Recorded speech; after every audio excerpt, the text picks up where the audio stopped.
এরা কালী হবে, সায়ন হবে কি? সায়ন হবে অসুর, সায়ন হবে অসুর। এই যে এ হচ্ছে তিয়াসা, এ হবে কালী। আর পিছনে টুনটুনি দাঁড়িয়ে আছে, টুনটুনি দুইটা হাত হবে। এই যে এখন অসুর আর কালীর মধ্যে লড়াই হবে।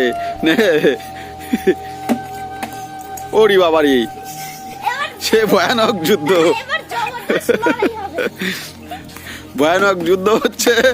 দিয়ে দেখা যাক কে যেতে, অসুর যেতে না কালী যেতে। নে লেগে গেল লড়াই, হয়েছে লড়াই, সে ভয়ানক যুদ্ধ হয়, সে ভয়ানক যুদ্ধ হয়েছে। হ্যাঁ, তানভীরের হাত দুটো বের করে দাও, তানভীর কালী হয়ে গেছে। হ্যাঁ, এই তো জিভ বের করে দিয়েছে। না, গুড, ওকে।